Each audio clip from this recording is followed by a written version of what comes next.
Alrighty, back at it with round 2 in the Kaga. Again, we still don't have our microphone, so you might get a bit more audio feedback from the background noise than normal, but hopefully we can make it work. So we're facing off against another Kaga. No A threats in terms of battleships. There is a Cleveland and a Baltimore though, so we'll have to watch out for those two. Those two ships in particular are some of the more deadly Tier 8 AA ships. Anyhow, start off the round with rocket planes. We're looking for the DDs quite obviously. So the Kaga is a Tier 8 premium Japanese carrier. She's been up-tiered from her former position at Tier 7, but she's kept her gimmick of extremely large squadrons. So you can see here she has very deep reserves, 36 dive bombers, 36 torpedo bombers, and 24 attack craft. And to put this into perspective, this is more aircraft than a Tier 10 will see over most of the game. Yes, the Tier 10 might have better regeneration time. The regeneration time on the Kaga is probably slightly above average, that is slightly longer than usual. But the deep reserves mean that it's very forgiving of mistakes, and you can kind of fly around and recklessly throw planes at people for a little bit at least, without too much worry. So it has the 8x2 setup, which I'm not a very big fan of for the rocket planes. Someone called it defensive fire. Okay, there's a GE. And it has the Japanese trait of being extremely stiff once you're locked in. So once the reticle becomes green, the maneuvering becomes very poor. But the reticle does get quite tight because it's an 8x2 setup, which I will hopefully show you here. So you can see here, if I let it narrow all the way, I can get quite a few rockets on target. Kind of unlucky there, but I slowed down. That's fine, that does happen. So the dive bomber... oh my apologies, you're gonna pick that up unfortunately. So we have the Fushan there and the Nuremberg, both of which are out and about. And before there was a defensive fire when I attacked the Nuremberg earlier, you saw.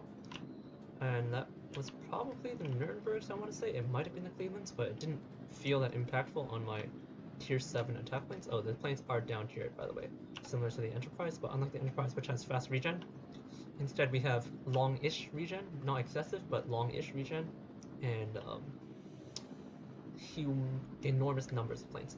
So what you want to do with the large attack flights of the Kaga is use them to basically harass opponents with multiple attack waves without caring too much about the actual result.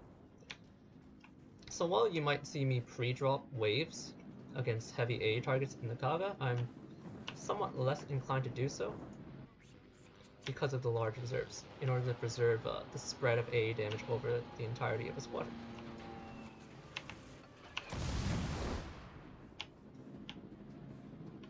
Oh, don't want to attack that Baltimore. In addition, you can also do some interesting slingshot props with her dive bombers, but I'll try to show it off later if it becomes a relevant use case. For now, I'm not necessarily certain that I'm going to be able to do anything in this position. So these guys here would be pretty unprotected if there wasn't a Baltimore with them. The Baltimore is a very thorny target, probably the toughest Tier 8 AA cruiser, as far as I'm aware. For defensive fire active, the Baltimore just absolutely shreds even Saipan squadrons. Very powerful. This is partially because she used to be a Tier 9 before she got down tiered, in many ways, because I don't think they adjusted the AA to compensate, but anyhow, Baltimore, thorny target, don't touch her. Especially not with these down tier planes. The Duke of York also has a pretty potent mid-range AA suite, so you saw there just diving into that AA aura for a brief second was quite painful. Here I'm hoping he'll turn away, because I dropped a bit closer than usual. There we go. And you can see here the rather potent Kaga 4 attack flight setup, which lets you slam battleships with quite a few munitions if you do it properly. Again, the T-61 smoke has faded, so I'm going to go for another attack run. Permanent flooding on that Bayern, which is good. New Orleans, which was, I believe, hydroing the T-61, is sadly dead. But I'm going to follow my speed boost because I know he used his smoke on my last attack run.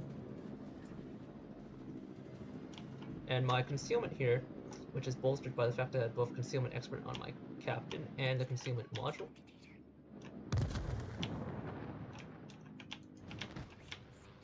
is quite good. 10 kilometers on the hull, 6-1 on the planes. Ooh, unlucky, did not kill him. If I have to come back for him, I'm going to be rather annoyed. But fate is a fickle thing.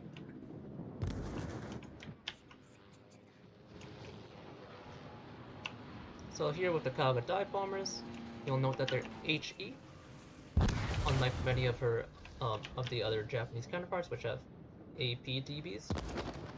And this makes her extremely potent because HE dive bombers are 1, much easier to use right now in the current iteration, 2, much more consistent, and 3, they set fires on everything. And when you're top tier like me in this match, oh boy, you're gonna rip holes in people. They only drop 4 in an attack wave, unlike the 6. It's 1 per bomb, but 4 planes, obviously. But they are quite deadly.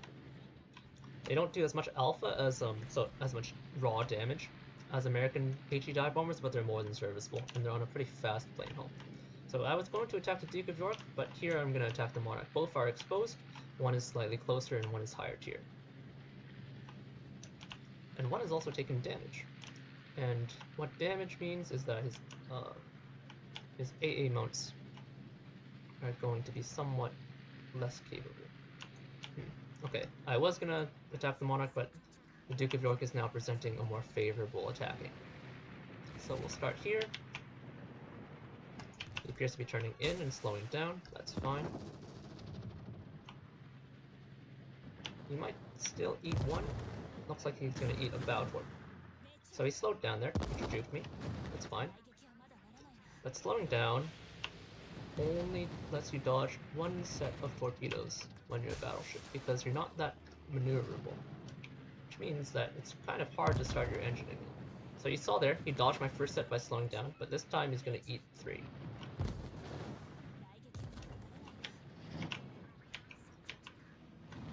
He's accelerating here, so I'm hoping to just land the 1. He did flood, so I'm going to launch the dive bombers. The Kaga planes are a bit slow, they're tier 7s, but the dive bombers are pretty fast, let's just say.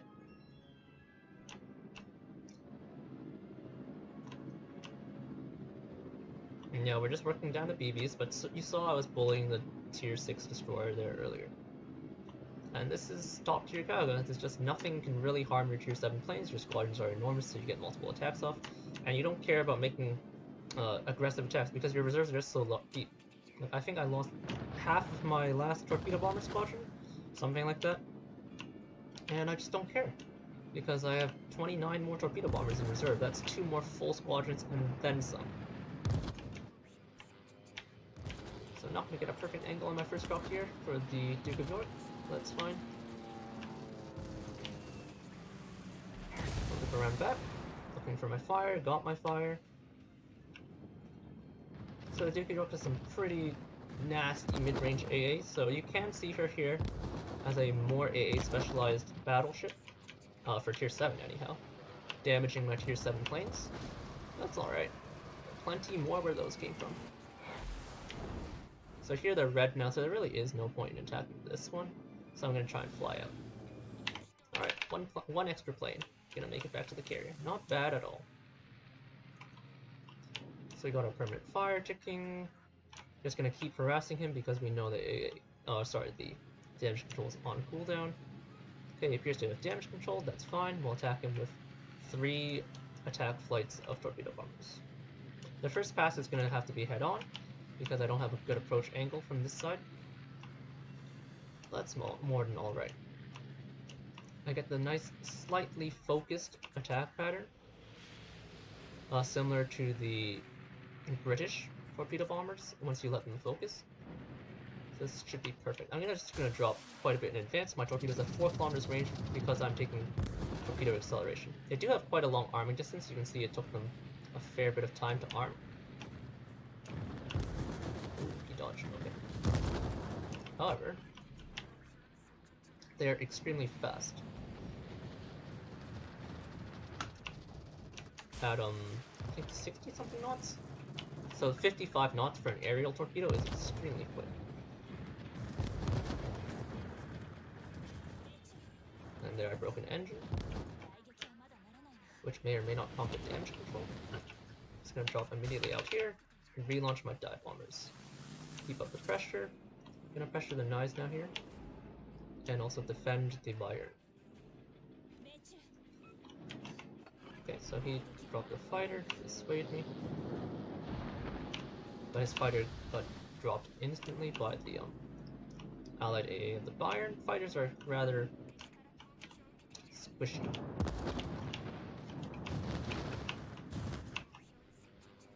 So my target's approaching me head on at something like 30 kilometers an hour. Slide right over, and that way it's almost impossible to miss. Almost, but not quite. Bayern dispatched him. Someone popped defensive here. I'm gonna eat a fighter. That's fine as long as it doesn't disrupt my drop pattern. Okay. So Diggerjoke is dead. Let's proceed.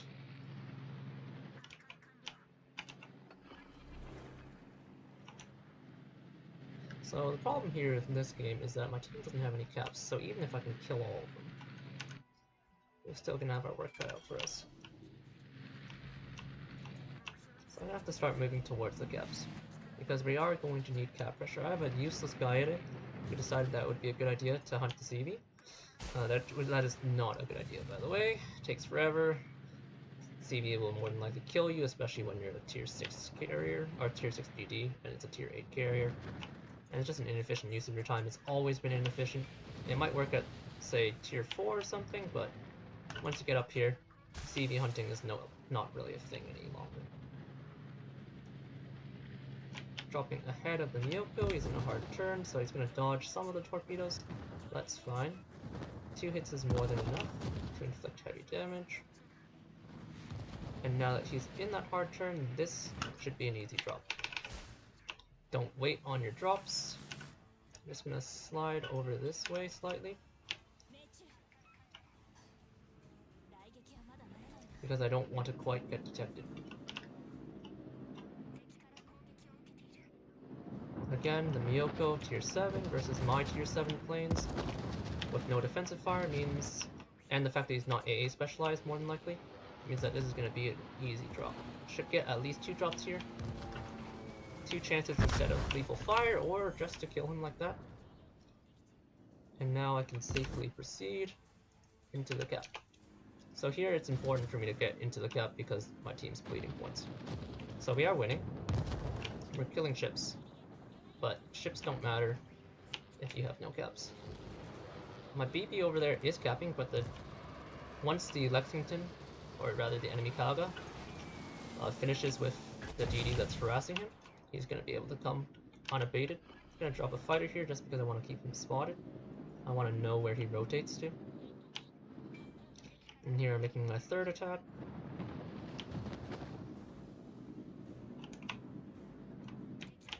Kaga air power showing its, rearing its ugly head. Planes are red, but it doesn't matter. Plenty more where these came from. Nürnberg's a pretty narrow target, so I'm struggling a little bit to finish him off, but that's fine. As long as I keep him lit for my teammate Bayern, he can at least shoot at him, and hopefully we'll take B, then we'll take C, and I'll dispatch this Nürnberg. Gonna pop my speed boost. I'm just gonna go for a attack from the back here. My torpedoes are quite fast, so I'm gonna go a little past him before I launch them, because they do have arming time, and I want them to travel the full 4 kilometers to force him to make a turn. So he appears to be turning inwards like that, so I'm gonna go on the far side.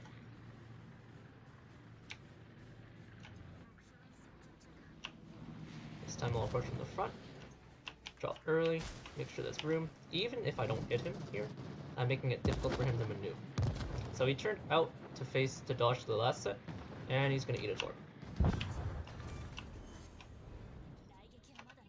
So at this point, I'm going to recall and just relaunch a full squadron.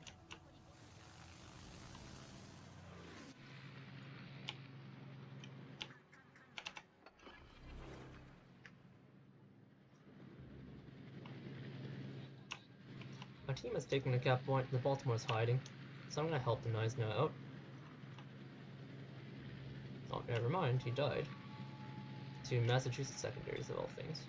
Oh no, the Massachusetts got a great salvo, it looks like. Oh, that's good.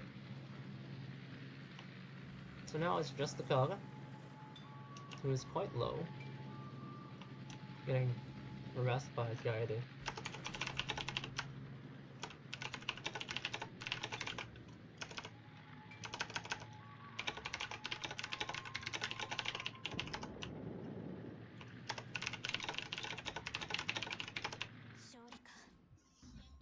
And I was typing there because when you versus a GG that's harassing you in a Kaga, just run away and take out your AT dive bombers. You should dispatch them quite easily.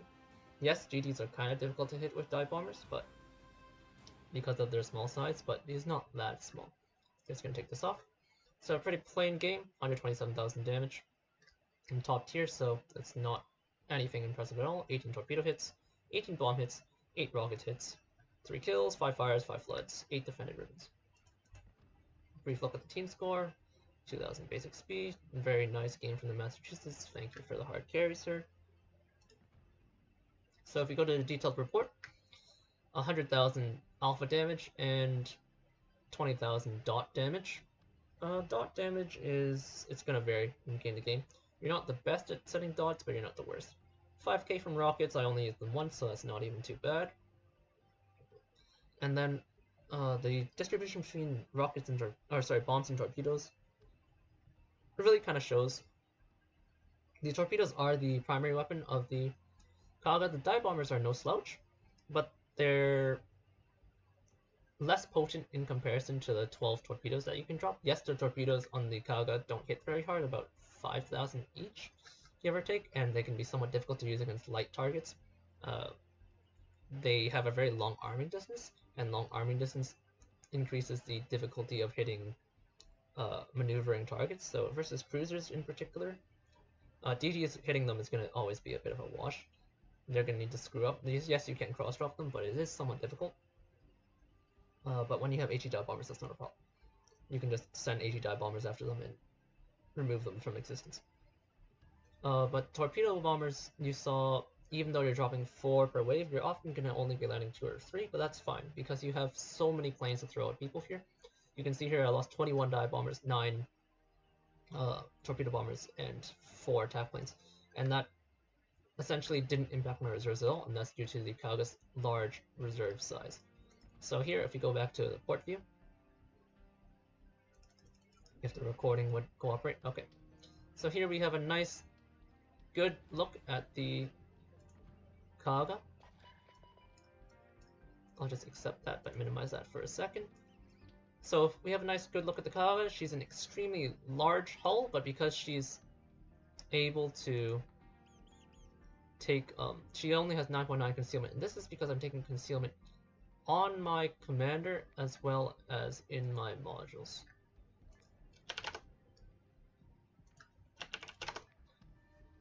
So in her modules,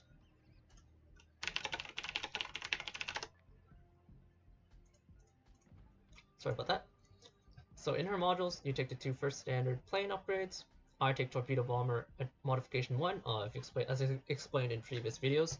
I take TBM 1 because it gives me 5 extra seconds on the torpedo bombers, and what that allows me to do is to attack from a great distance away, and then let that drop pattern focus narrow, and get nice and focused so I get a nice perfect first drop.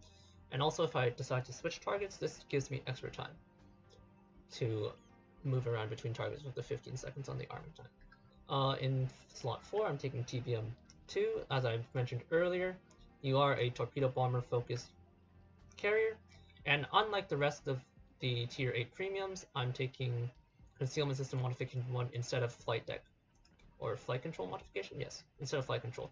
So the refresh time on the Kaga is somewhat long, but the carrier deck space is irrelevant, right? Because as I said, you have 36 of the 2 primary planes by default, so you'd bring it up to 38. This pretty insubstantial decrease. And you have 24 of the attack planes. So getting +2 of everything, while it does add 6 planes at the beginning of the game, is kind of irrelevant. Like, even when you're bottom tier, you might kind of run out of reserves if you're reckless, but if you play conservatively as though you were any other carrier when you're bottom tier, then you're not going to struggle too much. And here you can see the massive number of planes on deck. And this is what allows the Kaga to be so potent when she's top tier. When you're top tier, you basically don't lose planes anyway, and you have so many that you never need extra planes. So the secondary benefit of taking Concealment Expert and Concealment Modification is that you can bring the torpedo bombers concealment down to 6.1 kilometers, which gives barely any reaction time. So if you don't take either of the concealments, then you get to 9 kilometers like any other torpedo bomber. Actually, that's untrue, actually. I think it's actually 7.5 by default on the Kaga, if I'm not mistaken. And so, taking the 2 concealment modules gives you a lot more stealth on your torpedo bombers and lets you get nice and close and reduces the reaction time, because they are fairly easy to dodge, as I mentioned, because of the long arming time. But yeah, anyhow, just to refresh, going back to the score screen, we had a pretty solid game in the Kaga, 130,000 damage, top tier, damaged a whole bunch of stuff, and hopefully this gave you a brief overview of the Kaga. Extremely powerful Tier 8 premium. Cheers!